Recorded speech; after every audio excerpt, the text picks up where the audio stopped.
little just arbitrary things irritate me. I think I mentioned one in Twilight Princess that really irritated me. The thing where you can't knock the snowbank down with explosives. You have to roll into the wall as a wolf.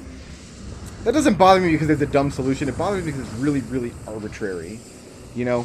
So, one of the... And this is very nitpicky. Very, very nitpicky stuff here. That people hear my complaints in this respect. Oh, wait a minute. I need to... Okay, that one's... And then straightforward? Yes, straightforward. Okay. People hear me complain about stuff like this, and they're like, Brickroad, get over yourself. But Breath of the Wild really friggin' bugged me. Because... Hold that thought. Because, I mean, you can look at the map down there. You can see there's a door here, but... It's one of those fake doors. You have to blow it up. Oh, my bomb is... Never mind, hold on. Oh, I got the door. I didn't get the wall behind it because I threw my bomb instead of setting it down. But yeah, you blow up the fake door and there's a real door behind it. I love it! I love that so much! I'm going to equip Pika Bombs here for this cat.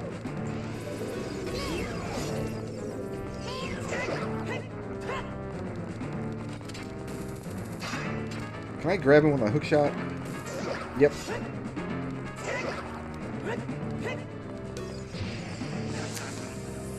I'm going to complete this thought after I fight this boss. Like I said, it's probably the worst mini-boss in the game.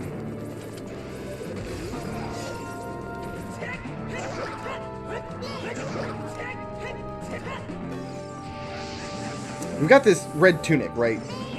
That protects us specifically from ambient heat. It doesn't actually protect us from lava, nor do I think anybody expected it to.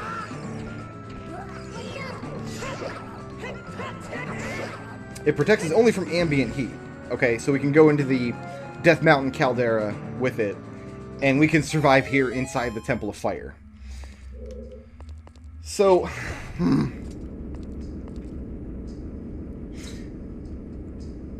Breath of the Wild has a similar system where you have to put on certain clothes to defend against certain kinds of damage. Is this... This is another room where I need to, yeah, just go up and drop a bomb. It's fine. Oh, so I probably need to actually equip a bomb. Like, if you go into a place that's really, really cold, you need to put on warm clothes, or else you'll take, like, ambient cold damage. That's fine. If you go to the desert, it's really, really hot. You have to put on cool clothes. You'll take ambient heat damage. That's also fine.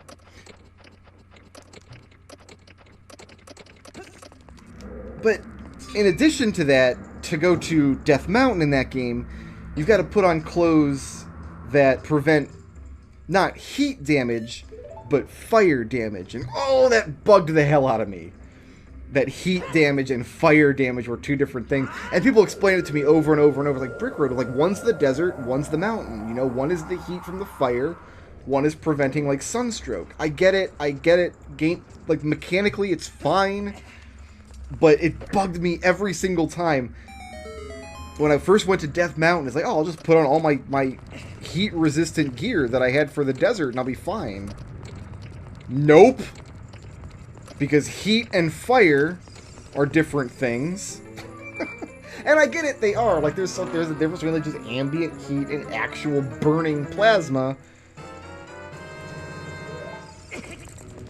That wasn't fair. You snuck up on me while I was in treasure box mode. I'm gonna shoot him. Alright, I did put down Frory's whatever there, just in case I fell off those narrow stairs. This is another one of the timing puzzles. You gotta get all the way through the narrow stairs before the thing kicks back in. And if you don't make it, you fall all the way down again, and we did not want that. But, yeah, in Breath of the Wild, it bugged me because the quote-unquote fire damage wasn't damage from fire, it was damage from the ambient heat caused by, like molten rock in the vicinity. Like, the source of the heat was still fire. I get it. But it didn't prevent you from being lit on fire. I don't know if that distinction didn't bother a lot of people, but oh my god, it bugged the hell out of me. But I guess if you really wanted to split nits, if you really wanted to get right down to brass tacks, you could make that same claim in Ocarina of Time. The red tunic does not actually defend you against fire damage. All it does is it allows you to... Stop jumping on that. All it does is it allows you to exist in hot locations that would be otherwise inaccessible. The hammer lets us pound down rusty switches, so that's nice. We got that going for us. I can just roll right across here. Just barely, but I can.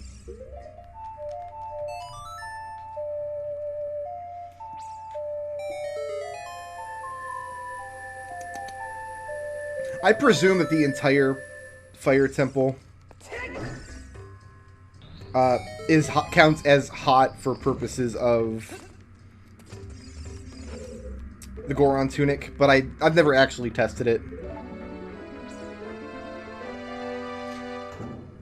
And so I mentioned in the vein of being a little bit arbitrary because, again, this is just picking nits. This is just, you can tell that like a game has to irritate me in some way before I'll notice these little things. Because in this game, you have rocks that you can blow up with bombs and rocks you can only break with the hammer. It's implied that the hammer is just more powerful than bombs. But the hammer doesn't break things that you need bombs to break. There are hammer breakables and bomb breakables. That never bothered me in Ocarina, because, first of all, the things are clearly marked. I need to go back for the big key still, don't I? I do.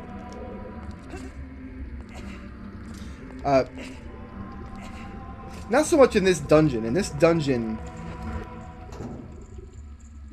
Well, I mean, there are things in this game, in this dungeon, like walls that you can't break with the hammer, that technically, if it's more powerful than bombs, you should be able to break. But, I don't know. I've just been able to rationalize it in my brain, and in my heart of hearts, I know that the reason I'm able to rationalize it is because I like Ocarina, and I'm not, like, actively looking for things in this game that irritate me. Unlike, say, Twilight Princess, which had already pretty severely irritated me.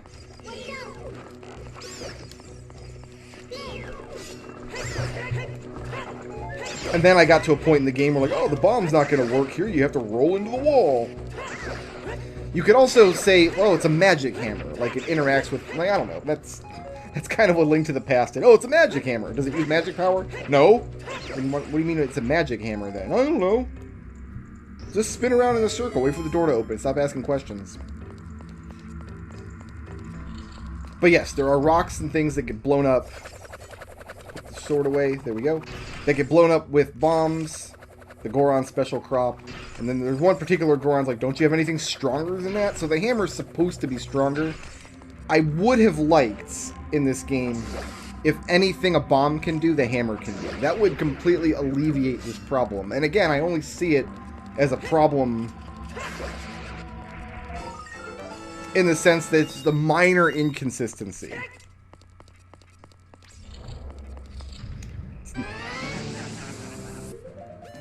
Let's go ahead and get the Goron special Pokemon back out.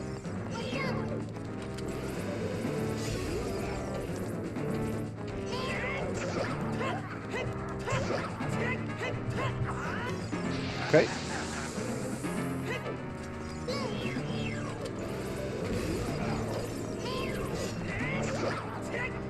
Real quick, get the heart of this. I think this guy's supposed to be a Wizrobe.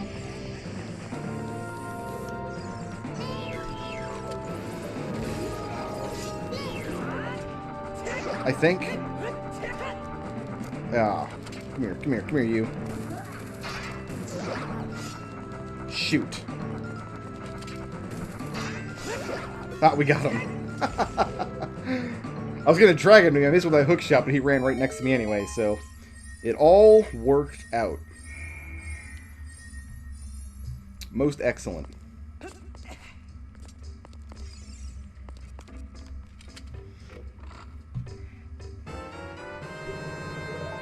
Give you a couple bombs, just in case like you use all your bombs against that boss. Because they want you to chuck bombs at him. It's just much easier to hit with a bomb shoe.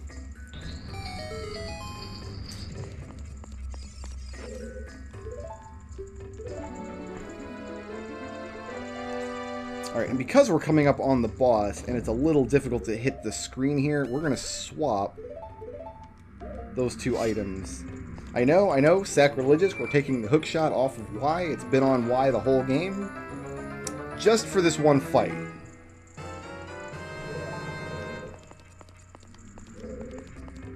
And then we'll swap it. I actually like this room a lot because you can come through this door. It's right at the entrance to the temple. So you can see where the boss key is right away. And then you take that long, circuitous route all the way through the temple to get the hammer.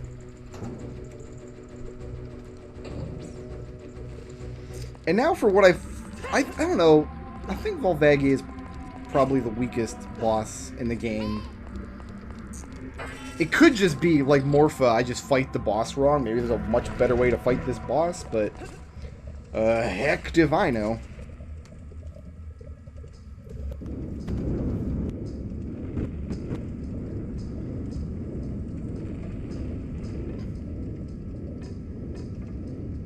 But Darunia told us that if we don't take care of this fire dragon, it's going to burn up all of Hyrule. And presumably the fire dragon being here is the reason for the giant, crazy red ring around Death Mountain and all of the smoke and smog in the air.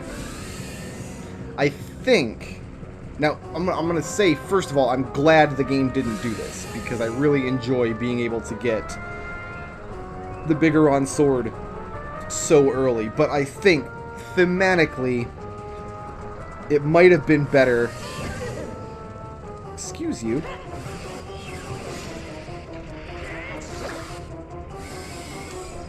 It might have been better if you can't complete the Bigoron side quest until you destroy Volvagia. And probably, as long as we're talking about, and this will come up in a minute here after we get out of this temple and go on to our next objective, but as far as like gating is concerned, it probably would have worked better if it required the bow in this dungeon. Well, I guess you need the hook shot for this dungeon, but so you do make sure that you do Forest Temple and Fire Temple first before you get this awesome sword. I guess you did need the bow in here, but all we did with the bow was get the all we did with the bow is open up the door to the map.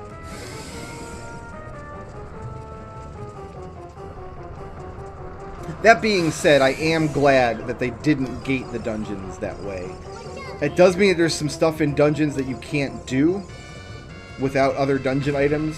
The most egregious example being there's a breakable wall in the Deku Tree that you need bombs for, that otherwise you can't open up.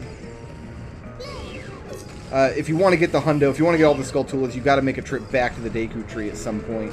Or glitch the game. There's all kinds of weird glitches in this game that make Link wrong warp everywhere. I don't know how to do any of those, but it's a thing you can do if you want.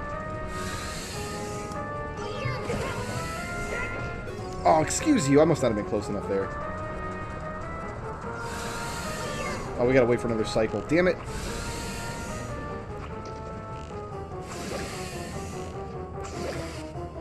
Yeah, I don't think arrows do anything to you. Alright, let's not stand in the lava pool and... whatever. But yeah, as best I can figure... Actually, Nehru's Love might let you get really close to Volvagia and then not take damage from its swipe. Maybe that would work here.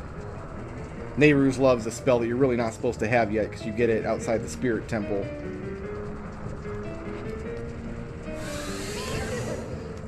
I'll just take the hit. Lay down. So yeah, 3 good hits with the Bigoron sword, but... So yeah, thematically I think it's a little weird that you can cure Bigoron's eye drop problems without also clearing the smog in the air. You'd think like the eye drops make him feel okay for a second, but then the smog would start irritating him again. But from a gameplay standpoint, I'm really glad that you don't gate it off like that. There is a little bit of gating in this game. In that you need the hookshot to get anywhere. You need to get the hookshot first. You can't get into Forest or Fire Temple without the hookshot. I guess the bow's not... because the bow was not required anywhere in Fire or Water Temple or Spirit Temple. There was some slingshots required in Spirit Temple in the kids' side. But Spirit Temple, you need either the long shot or the hover boots. So yeah, you could do like Spirit Temple first. Well, no, you have to do like Water Temple first. I think the way I did it is smartest, because even if you don't need the bow and arrow, it's still an excellent item to have, and I've used it in every temple that we've done, especially to shoot like-likes from far away, because like-likes are just very, very obnoxious.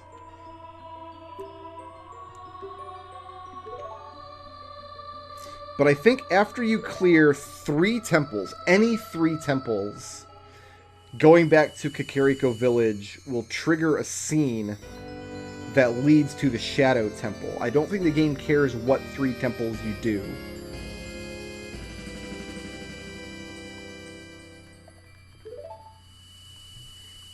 But it can be a very magic-intensive temple, which is why we did the Fire Temple first.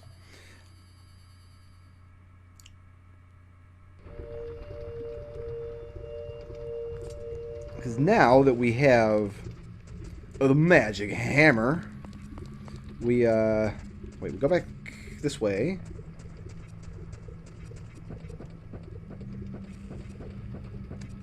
Get a hook shot across here.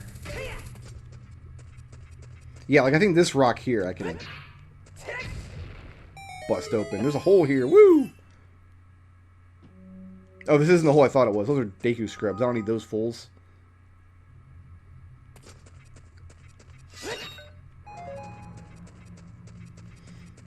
We want to go up here.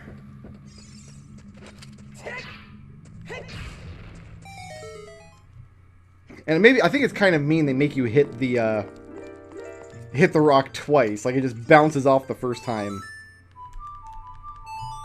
But those rocks you can't blow up with bombs. They require a hammer. And if we go back up into Goron City, there's a whole boulder farm that they have set up. Some of them can be bombed, some of them can be hammered. I think some of them you need the silver glove to pick up and throw. From a gameplay perspective, that doesn't bother me, especially in 2D games, because 2D games, like I said, they feel a lot gamier. We had this whole conversation earlier. Like, you can make a block. Oh, that's a bomb block. That's a hammer block. That's a pick up and throw block.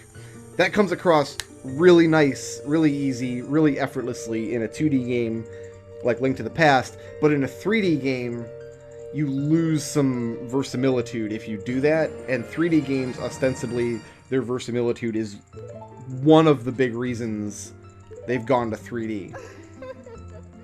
You don't have just really gamey-looking blocks in Ocarina of Time. Everything looks like something. Everything looks like something it's supposed to be.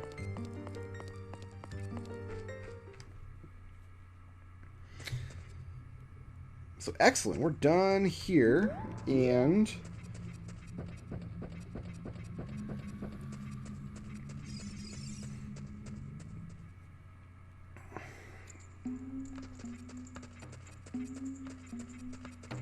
unfortunately we don't have a song to warp us where we want to go, but it's not that long of a walk. I mean, it's a little bit long, so we got to go through Goron City here. Yeah, all the Gorons are home now. I feel really accomplished. Oops, that's the wrong way.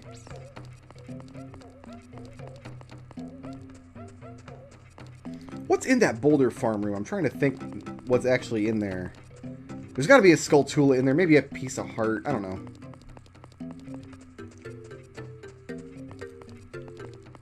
I really don't. I'll tell you what. You know what? We need 2 pieces of heart. I'm not going to go look. I was going to say, if I only needed 1 more piece of heart, I'd go in there and waste the time, but looks like we need 2, so.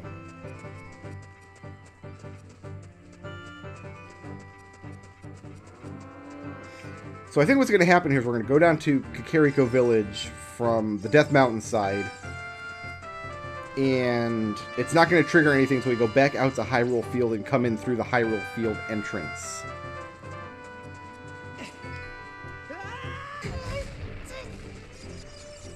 So that's what we'll do.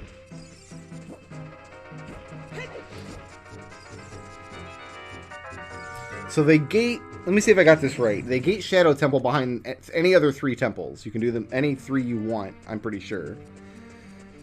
Spirit Temple is gated by either water or shadow. I think that's it. I think that's all the gating there really is. Within those parameters, you can do whatever you want.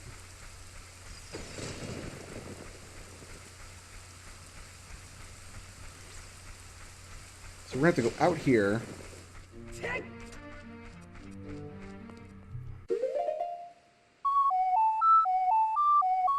Shoutouts to Ian Diaz, who sponsored this video, and to everybody who helps make my channel possible by supporting me on Patreon.